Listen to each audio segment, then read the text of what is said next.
All right, today we're jumping into a topic that's, well, it's a tough one. It's deeply personal and incredibly sensitive. We're talking about the Catholic Church's teaching on in vitro fertilization, or IVF. It's often called one of the hard teachings, right? So our goal here isn't to judge, but to really understand the principles behind it. Let's get into it. Okay, but before we go a single step further, we have to start here. The pain of infertility is real. It is a profound and deep suffering, and the desire for a child, that is a beautiful, good, and natural thing. So that brings up the big, obvious question, right?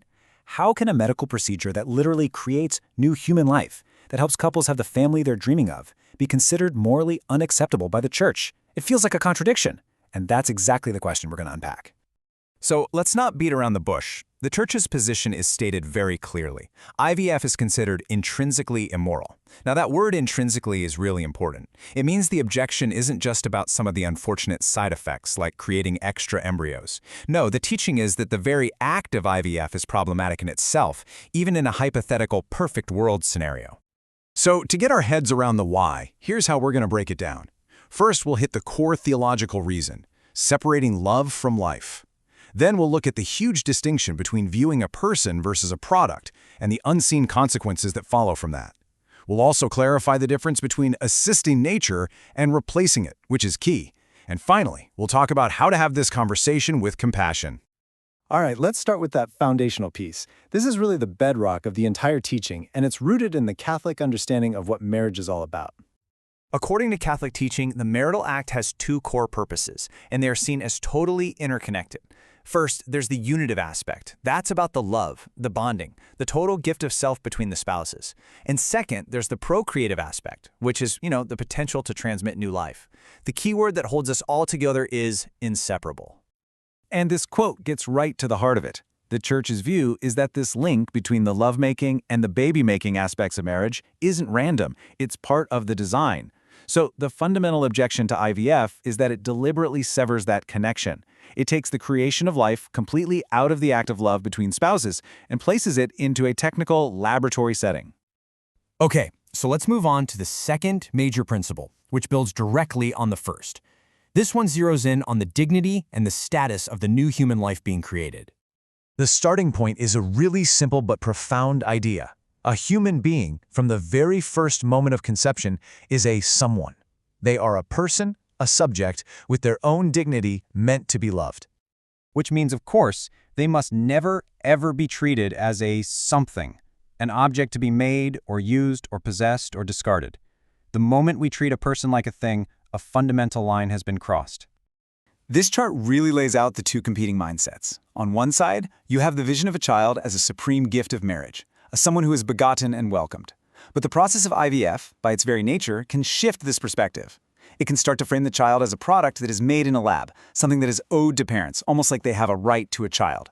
It's this subtle but massive shift from someone to something that is at the heart of the Church's concern. So if you follow that manufacturing mindset to its logical end, what are the practical, real-world consequences? Well, when a new life starts to be treated like a product, it leads to some very difficult outcomes. The standard IVF process has a pretty harsh logic built into it. To maximize the chance of success, you have to create multiple embryos. From there, a kind of quality control begins. Some are discarded right away. Others are frozen indefinitely, put into suspended animation. If too many implant in the womb, a procedure called selective reduction, which is a direct abortion, is often performed. And finally, the excess embryos are frequently used for destructive research. The point here is that the destruction of human life isn't an accident or a bug in the system. It's an inherent feature of the process. And to get a sense of the scale of this, just consider this number. In the United States alone, there are hundreds of thousands of human embryos, tiny human persons, currently frozen in storage. Hundreds of thousands. That number just makes this abstract ethical problem incredibly concrete. So you might be wondering, is the Church just against helping couples with infertility? And the answer is no, not at all. And this brings us to a really vital distinction that often gets missed in this whole conversation. The whole thing really hinges on one question. Does the treatment assist the marital act, or does it replace it? On the left, you see the kinds of things the Church fully supports. Hormonal treatments, surgeries that can fix a problem, things that help the marital act achieve its natural potential, This also includes things like NaProTechnology, which works to heal the underlying causes of infertility. On the right, you have the techniques the church opposes, precisely because they don't help the marital act. They replace it entirely, moving conception into the hands of technicians in a lab. Okay, so given how personal and how painful this all can be, it's pretty clear you can't just drop this teaching on someone. There's a way to talk about this with both clarity and a whole lot of compassion. The framework for this conversation absolutely has to start with empathy. You have to acknowledge the real suffering of infertility. Number two, it's so important to distinguish the act of IVF from the person conceived by it. Every single child is a gift from God, period, no matter how they came to be.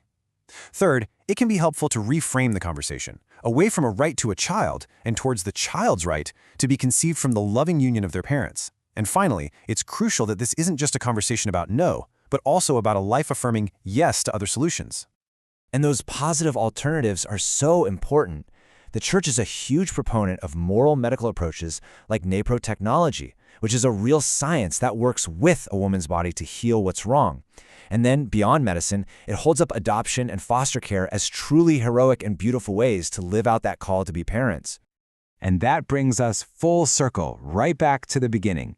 This one idea is really the lens for the whole teaching. A child isn't a debt that's owed or a product to be acquired. A child is a supreme gift. When you see a child that way, everything else starts to make a different kind of sense. And this really leaves us with a much broader question, one that affects all of us. As our technology gets more and more powerful, giving us more control over the very beginnings of life, we're all going to have to face this challenge. How do we draw the line? How do we ensure that we always treat humanity as a gift to be welcomed and not as just another product to be made? It's a question we're thinking about. Thanks for joining me for this explainer.